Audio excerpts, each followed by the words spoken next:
Hello, I'm Sondra Rapoport, Roman historian.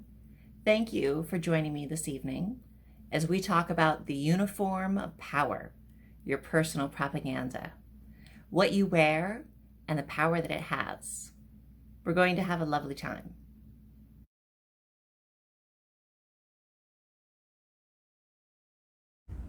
So tonight we're going to be talking about one of my specific areas of expertise, the uniform of power, which is also a phrase I coined myself. So what is it, this uniform of power, the personal propaganda, as I call it? Well, over my years of exploring sites, digging through libraries, visiting the great museums of the world, working in some of their basements, I've noticed that there's a certain uniform that leaders wear.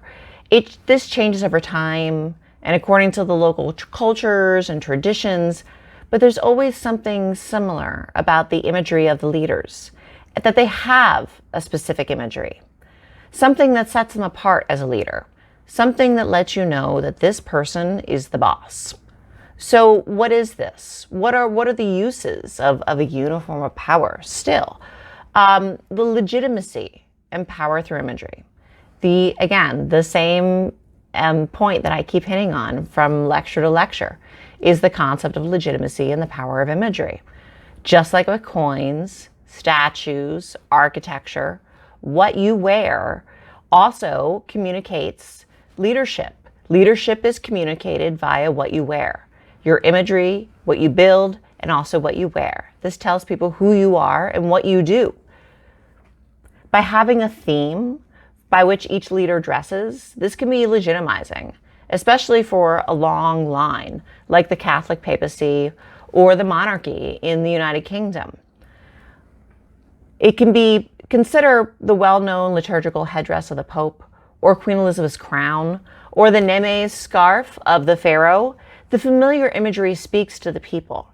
So as leaders change, as you have transition from leader to leader, which can often be a difficult time in a government, in a political system, when you have transition from pharaoh to pharaoh, or king to king, or king to queen, or pope to pope, and it's the same imagery, this is easier. It's easier to understand for the people, and it's easier for the continuation.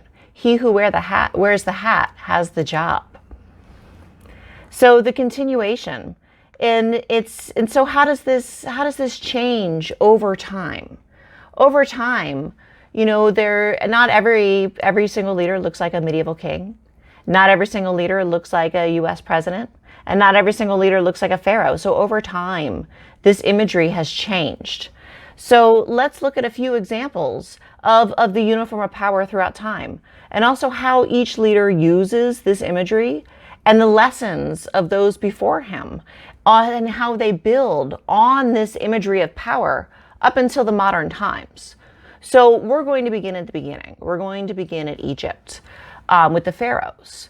But as you will see, the imagery of power started by the pharaohs isn't just ended with Egypt. It continues on into Rome, and then continues on into Europe, into the Renaissance, and then it continues on into the modern period, into our period today. So it's very interesting to see how imagery transitions over time, but also is still a continuation of the same theme of the power of imagery, who's the boss, according to what you wear. Let's start with the pharaohs. This first image is a sculpture group of 3.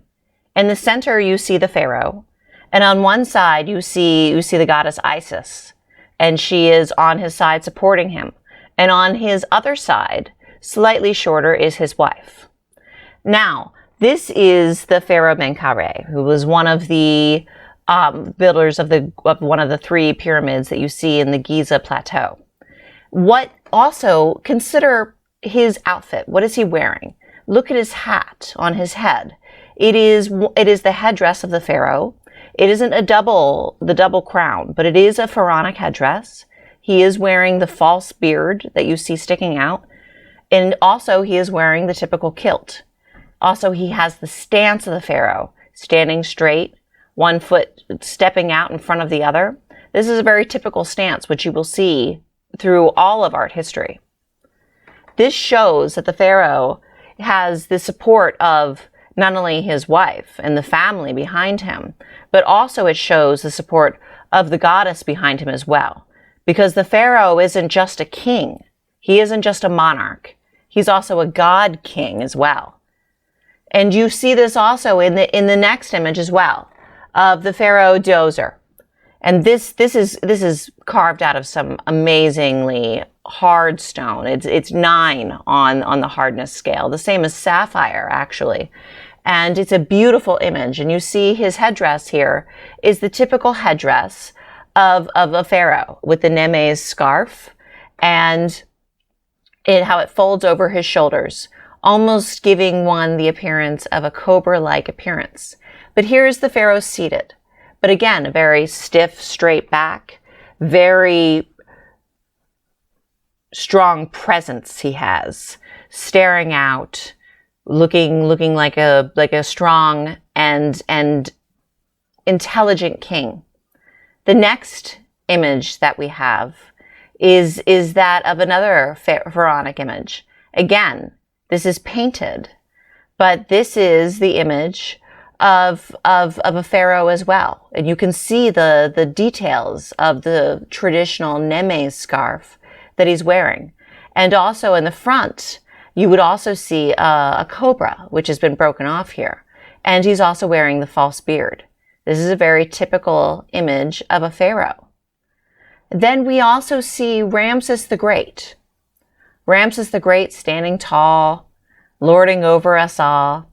And he is wearing the traditional headdress, the double crown of Egypt. Remember also that this statue would have been painted. The inner crown would have been white, the outer crown would have been red. But he's also wearing the Nemes scarf with the cobra in front. He's got his kilt, he's got his stance, and he's got his one foot in front of the other. Ramses the Great has all of his imagery going on. Now you have an idea about the pharaohs, about who they are and what their uniform is.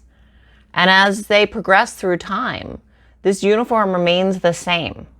If you're wearing that certain outfit, then you are most definitely the pharaoh. It makes it easy when you're going through a museum like the Cairo Museum, because it's very easy to identify who is a pharaoh and who is not a pharaoh very quickly as you look down the long halls of that really gorgeous museum. It is well worth the visit to Cairo to see not only the pyramids at Giza, but also go out into the desert and see the further pyramids, at the Red Pyramid, the Bent Pyramid, the Step Pyramid, but also take a day, take 3 days to explore the Cairo Museum. You can actually go see Ramses the Great in person. His mummy is there. I was this close to him. Really awesome. Anyways, this brings me to Hatsheput, one of my favorite pharaohs, a female pharaoh. She ruled beginning in about 1478 BC, and she ruled for about 20 years. And her situation is a very interesting situation, how she came to power, how she held on to power, and how she did it. And one of the ways she did it was by assuming the imagery. I'm going to show you a couple images of Hatsheput. A lot of the imagery of Hatsheput has been destroyed. As I talked about in my statues lecture, is that sometimes statues are destroyed during political change. And when Hatsheput died, and then the next pharaoh came into power, he was not too pleased with the fact that he had to wait for so long in order to become pharaoh. And he was not too pleased with his stepmother either, Hatsheput. So a lot of her imagery had been destroyed and a lot of her statuary was destroyed. So we only have a little bit of it. But in the bit we have, you see that she does assume the pharaonic headdresses. She doesn't dress as an Egyptian queen. She dresses as an Egyptian king. She wears the Nemes scarf. She even wears the false beard. But she wears the false beard while still having female facial features and also female body features as well. It's a very interesting combination, but she puts on the uniform, and that's one of the ways that we know through her imagery that she's pharaoh. By this point in time, you should recognize this guy. This is a pharaoh. He or she is wearing the iconic imagery of a pharaoh. The false beard, the double crown. You can even see the remains of the cobra in the very front that was broken off. You can see the beautiful eyes, the facial features, but this is most definitely a pharaoh. And just again, to remind you of the basic imagery of this. And Hatsheput takes on some of this imagery in order to legitimize herself as pharaoh as well. Now let's look at this next image. This is most definitely an image of offering. You can see the toes are flexed in action. This is not a kneeling at rest pose. This is an action pose. This person has just kneeled down with these two items in the hands in order to make an offering. This is a libation type offering. This is one of the basic roles of the pharaoh is a religious role, a role of offering, to represent the people to the gods. And so this particular image is showing the pharaoh in the act of making an offering. How do I know it's a pharaoh? Again, look at the uniform. We see the kilt, but a lot of ancient Egyptian imagery has kilt wearing. But also look at the headdress. You see again that cobra-like nemes scarf with also the remains of a cobra on the front of it as well. This is pharaonic imagery. This looks like a pharaoh to me. And next, who do we have but the beauty herself? We have Hatsheput. And this is the two previous images and this one are from the Metropolitan Museum of Art in New York. It has a fabulous, wonderful exhibit on Hatsheput. The whole entire Egyptian collection in New York is wonderful. Definitely worth a visit to New York. But here is Hatsheput. And she is feminine. She's female. You can see by her full figure, you can see that she has breasts. You can see that her waist comes in. You can see that she has the body of a woman, and also the face of a woman. But also she is wearing the uniform. She's wearing the pharaonic headdress. She's not wearing the false beard in this image, but she's definitely wearing the pharaonic headdress. And she's most definitely a pharaoh. Now let's look at this next image where we can see her very, very close. The close-up of her face. Beautiful. Her face is almost feline feminine. The chin draws very, very delicately. The nose is also delicate. This is a different image from some of the more masculine type pharaoh images. She's not afraid to show herself as a woman, but she is most definitely also showing herself as a pharaoh. Now for my favorite part. Now we come to Augustus. This is the prima porta, and I'm going to be discussing with you how Augustus takes the imagery of the pharaoh from Egypt and how he also then takes the idea behind it and incorporates that into the new image of the Roman emperor. Ta-da! We have the prima porta. We have the image of the new image of the Roman emperor. Here he is in many of the roles of the emperor, again, performing many of the roles that the pharaoh had to perform: religious, military, governmental, in order to be able to address the people, and all of these sort of things that the pharaoh and the emperors and kings, all of these things that they had to fulfill. And here we have the Augustus, the prima porta, is the next sort of image. And this is an image that you know well. I don't need to give you a close-up, although I will. But this is, you automatically recognize this. This is what a Roman emperor does when they're about to address you. You guessed correctly. That is me being a total cheese factory, doing the Roman emperor pose in front of the Augustus of Prima Porta. I am totally disrespecting this wonderful and beautiful statue that has been a part of the iconic Roman imperial imagery since the 1st century AD. I am in the laboratories of the Vatican museums in the basements. They have these restoration laboratories that do really incredible and interesting work. They help restore statues. They help research statues. They clean statues. This particular image is during a time period in which the Prima Porta was taken down in order for it to be cleaned. During this period of cleaning, a large portion of original paint and in fabulous colors was revealed. I am going to give you a full and complete lecture on the Prima Porta and all of its fabulous imagery and colors and symbolism. It is my favorite statue in the world. But moving on to the next portion of the next picture of the Prima Porta, let's give them the full close up here. This is the full Prima Porta, and you can see him in the full stance. But look very closely at his stance. Yes, his one arm is spread out wide in order to address the people. Yes, the next arm is hooked up in order to both hold the drape of his toga, but also perhaps to hold a staff, or even perhaps the standards. But that's a subject for a debate for that other lecture, which I mentioned. But also look at the imagery on his breastplate. But then alongside his one leg, you have Cupid on a dolphin, a representation of the goddess Venus, also reminding us of Augustus's affiliation with a goddess. Kind of reminds me of that statue with the 3 images of that we saw in the Cairo Museum earlier, with the pharaoh in the center and his wife to the side and the goddess to the other side, to show us how everybody is affiliated together. Now look at his feet.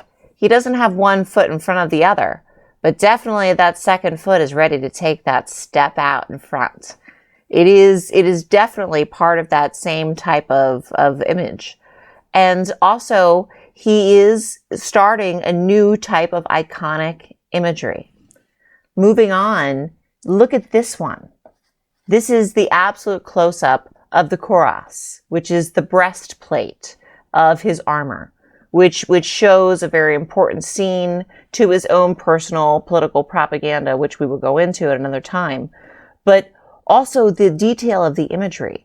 This is the new Roman emperor. He's the first one of the line of Roman emperors. This is the new look, and you're going to see it repeated again and again and again. When you go to Rome, and you go to the Colosseum, and you stand at the end of the road, and then you're looking down via Forum Imperiale, and you're looking at the Colosseum all along the road, with the Augustus Forum and the Forum of Trajan to the left and the Roman Forum to the right, you're going to see a line of statues. And all of these statues are going to be in the same pose. Different emperors, Trajan, Julius Caesar. Well, he wasn't an emperor, but he's still doing the pose. And you'll see Augustus. You'll see all of these, all down the line, these different Roman emperors in the same pose. If you see a guy and he's wearing the armor, and he's got the toga, and he's doing the pose, I'm going to bet you that he is a Roman emperor. And taking that into account, we can see how the image, that Augustus takes on, and how he projects it. But now we can see how he goes down the forum. But you can see it continue on into Trajan.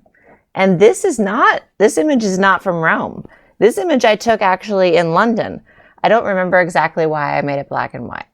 But it's, outside the Tower of London, and it reminds us of the old Roman walls around London itself. But this is Trajan. And look at him. He's doing the pose. He's got his cuirass, the breastplate. He's got his arm up addressing the people. He's got his other arm hooked. He's got his one foot stepping out in front of the other. He is a Roman emperor, but there's still that little hint of Egypt into it. So the next step is, how do we move from Augustus and his Augustan imagery into modern leadership, or moving up through time, up into our period eventually as well? So I usually try to make things as chronological as possible, but I can't help myself this time. It seems like an obvious jump to go from Augustus and his imagery to Napoleon and his use of Augustan imagery. And Napoleon goes all for it. He even calls himself first consul after an Augustan title as well. And he, as we'll see, I'll show you a bunch of wonderful Napoleon images, but he really just goes for it in embracing this idea, because he is also taking a republic into empire. This is a transitional time for France after the revolution, and then going back and then going into a republic, and then going back into some sort of monarchical situation, which Napoleon did, and then also with his military conquest throughout Europe. And there's a lot of things that he did, and he wanted to legitimize himself and legitimize his new regime, his new imperial source of power, by linking himself back to the Roman emperors, by linking himself back to Augustus. So let's look through a little bit of Napoleonic imagery, and let's see how he uses Augustus for his own personal needs. Napoleon. He is so much fun because he is without shame in his imagery, without shame in his ego, without shame in his goals. He's a lot of fun to study and talk about as a historian. Look at him. Even here, contemplative, considering, still Napoleon. He's a lot of fun. And this image of Napoleon is that of power and of might and of the hope of future military conquest. He is on this horse that is about to rush forward into battle. He is pointing forward towards conquer.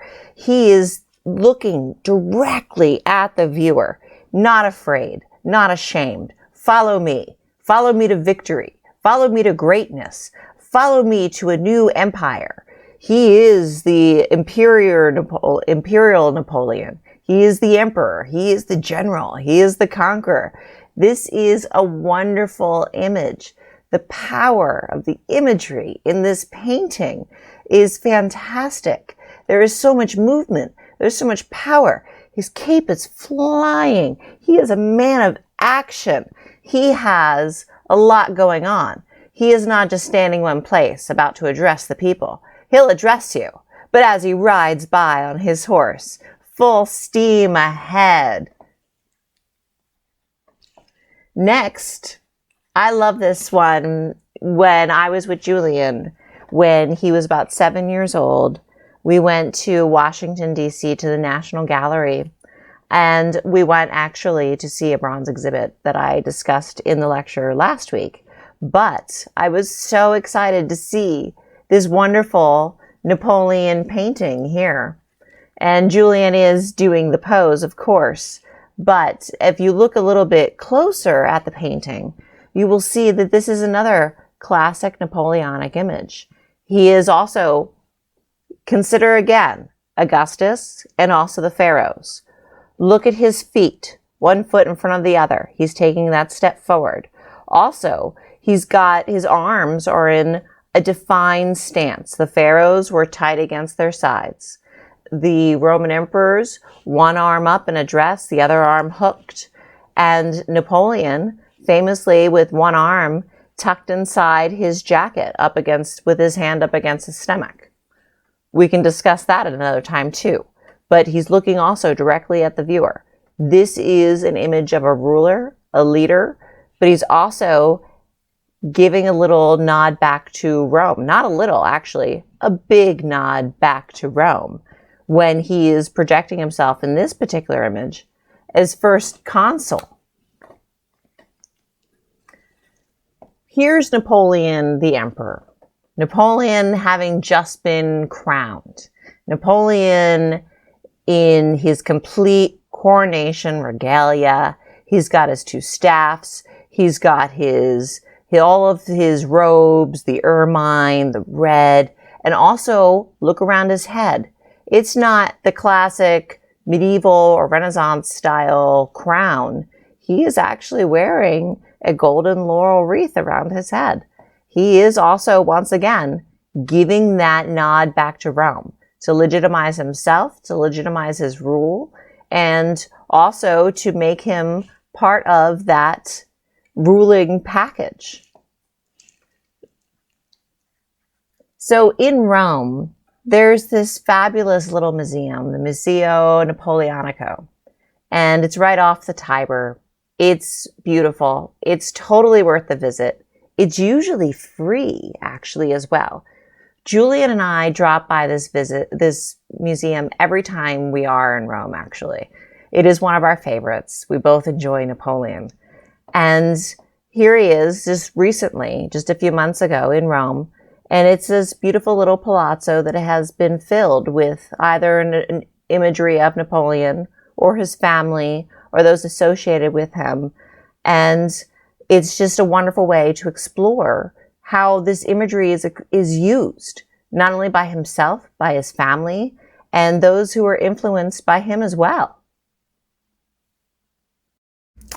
Let's take a little sideways step through time, and let's circle back to the English monarchy, a very long-running monarchy from 1066 until today.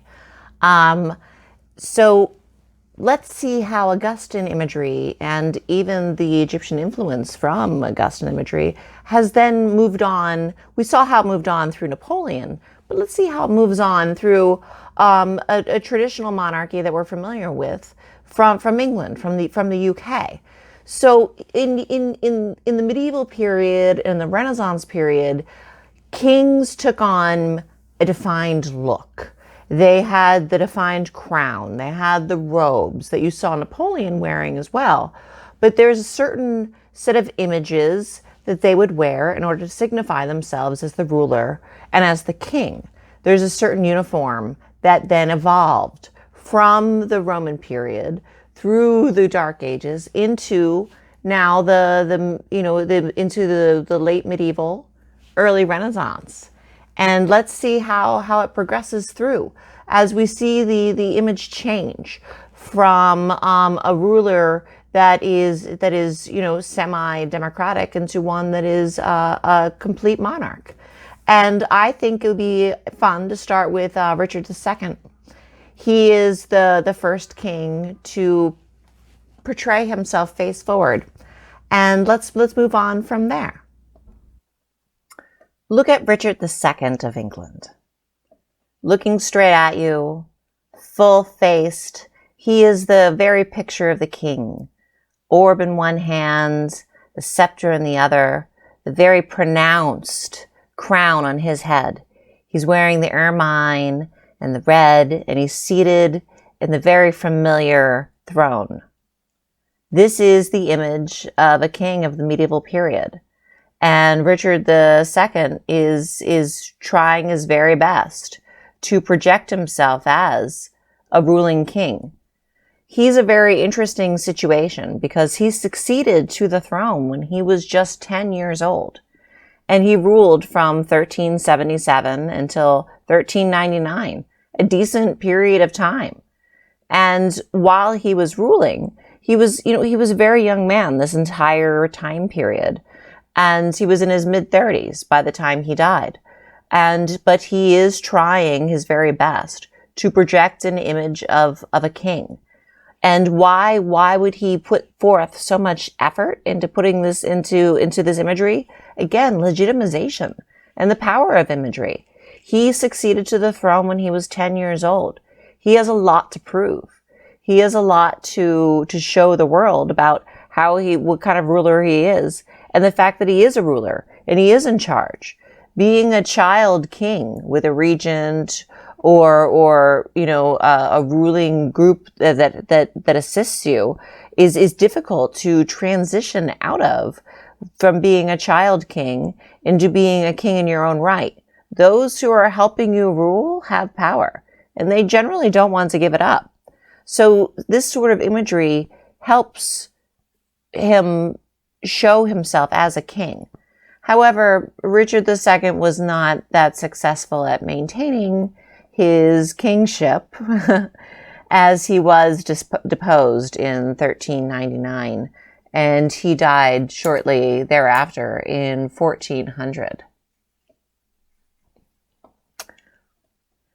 Which now comes to our next king, Henry VIII. Now, this is a king who is not afraid of anything. This is a king that kind of reminds me of Napoleon's attitude as well. All ego, all the time, all Henry VIII. That's right. I love this picture. Look at his stance. He is wide-legged, supporting himself, hands on his hips. He is looking again, the viewer, right in the face.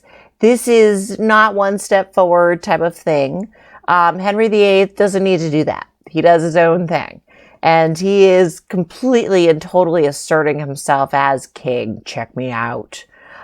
This is an image just as powerful as the Napoleon on the horse. He is a man of action. He does have a lot going on. He is in charge. How dare you defy him?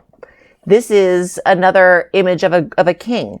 But also, look, he isn't wearing a crown.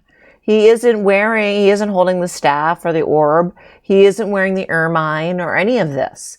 He is projecting himself as king through the raw force of his own personal imagery, of his own personal power. Yes, you know who he is. Yes, you should know who he is. Yes, he's powerful. He's Henry VIII. I am so impressed with this type of force, of personality that comes forth through your own personal imagery. And sometimes that in itself is enough to project yourself as king. He has a crown. Yes, he wears the crown. He can do it anytime he wants. But in this particular image, he is showing himself as he prefers to be seen, as a stylish man, a gentleman of his time period. And then his daughter, she also really works with the imagery very powerfully as well. Elizabeth I is a master of imagery.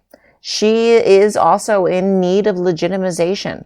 She is a woman trying to rule after her father and her brother and her sister, but she is now the next long-running Tudor ruler, and she has to assert herself, and she does so a lot through her imagery. Look at her large collar. She also wears voluminous gowns. You know her bright red hair. There is definitely pearls studded in it. This is not an official portrait. This is actually a portrait from the Cotswolds in England.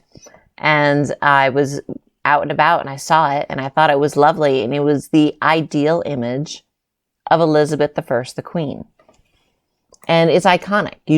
If you see somebody dressed like this, you know it's her, you know it's the Queen, you know it's from this time period. It doesn't look remotely Roman or Egyptian or anything like that. But it is the power of imagery. It is her projecting her personal self and her power through how she portrays herself. And into the modern period, now we have Elizabeth II. She also is wearing iconic imagery. She's wearing things that project who she is and what she does and the power that she holds. She's wearing the crown. She's wearing the ermine. She's wearing the gown. She's wearing the jewels. Beside her stands the prince. And they're on the balcony of Buckingham Palace. This is right after her coronation. And she is projecting all of the imagery of a queen. This, in the morning, she was coronated, and now she is the queen, and she is projecting the full and complete imagery of that. And that imagery that she projects continues on and has changed to this day. And here's an image that I showed you in the coins lecture of the new British pound. And you can see how Elizabeth II has changed over time, because in the modern period, that's part of the power of her imagery. She is not going to continue to pretend that she's a woman in her 20s. She's going to acknowledge who she is, but that's also part of her power, and her role is to be an image, to be an icon, to be a representative, and to be someone to whom people can look up to and to idealize and so forth. That is the role of a current monarch. Not so much with the political power, but a lot with the imagery. So where do we go from here? What's our next step? We've seen the pharaohs, we've seen Napoleon, we've seen the Roman emperors, we've seen kings. Where do we go from here? Well, there's one more place we need to stop. We need to stop by and see the Pope. The Pope and the papacy have their own specific set of imagery. And while now not a political or militaristic force, in the past, the papacy did represent a political entity and also did have a military force as well. And so let's look at the imagery of the popes, and let's see how that has also been influenced by the Roman emperors. And let's see how it continues on from here. We're almost done.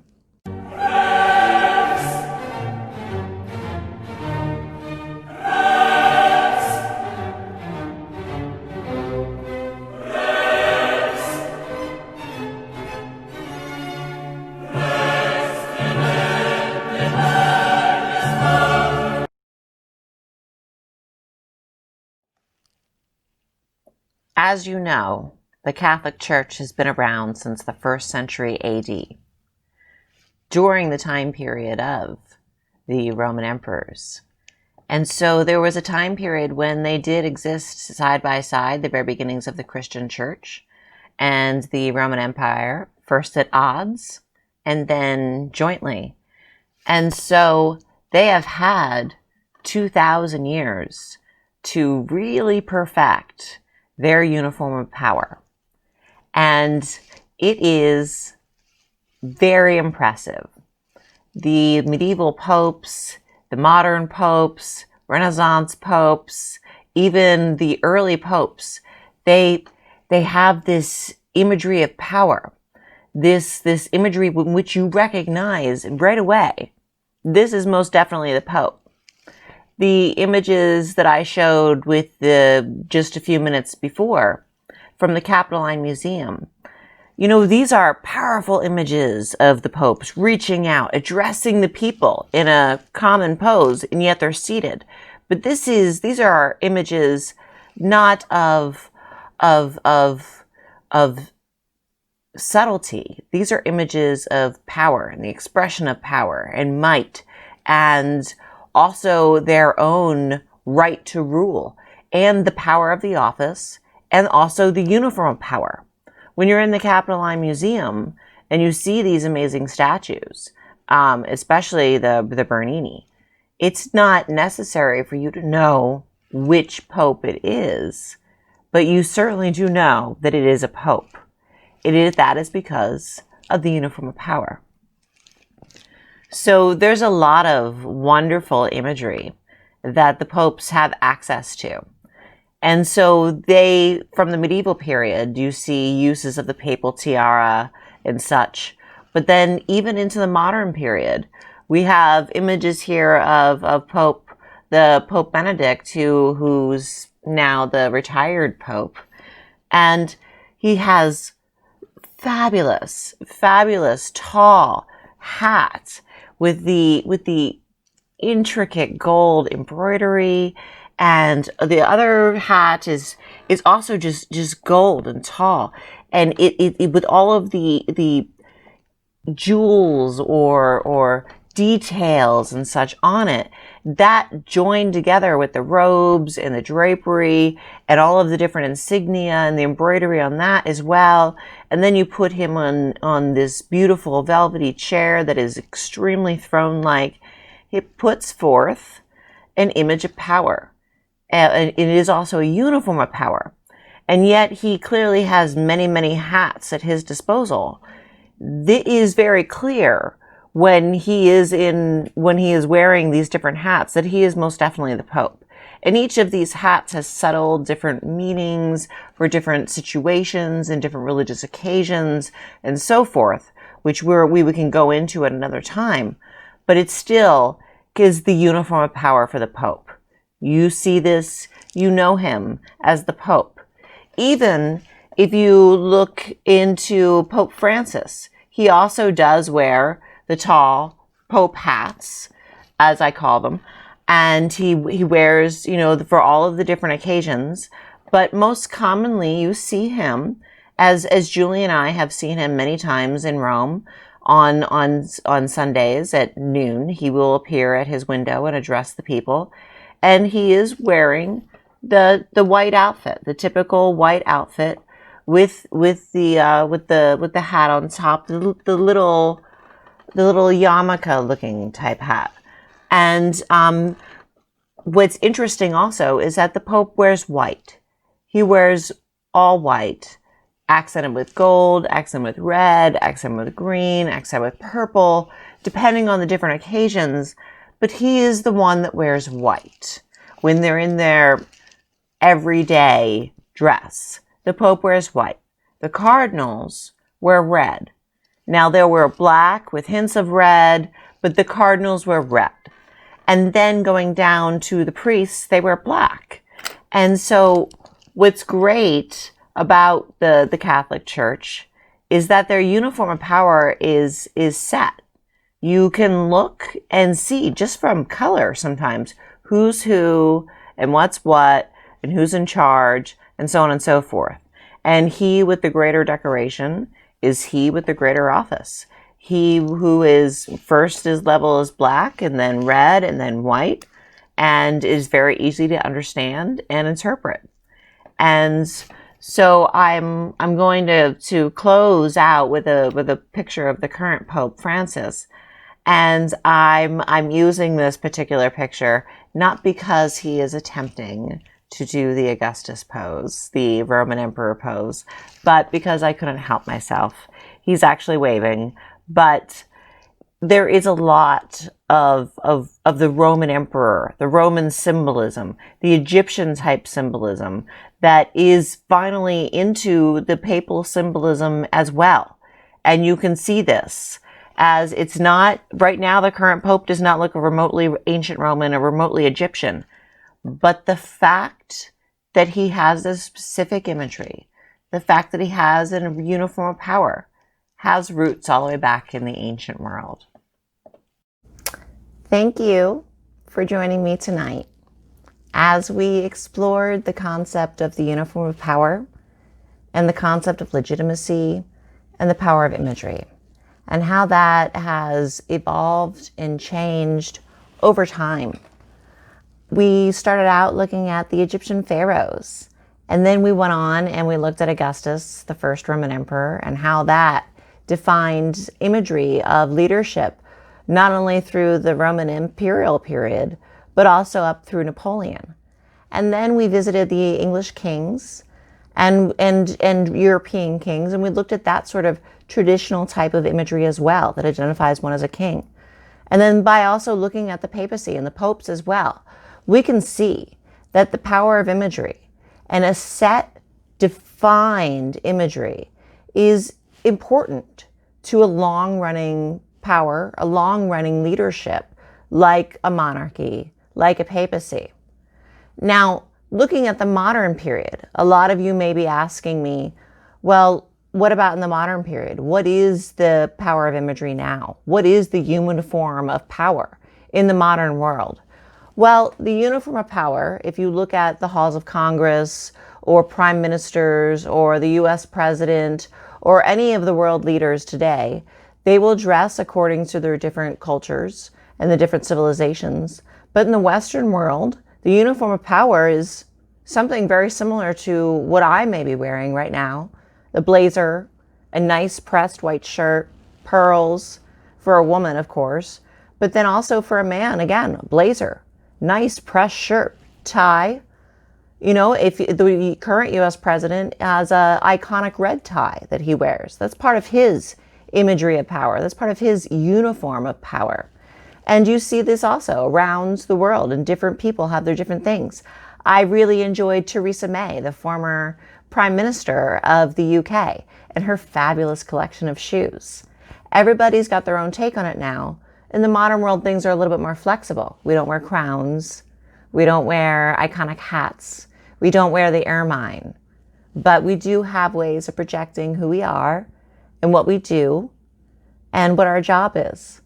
And the imagery of power is now more nuanced, but it is still ongoing and evolving.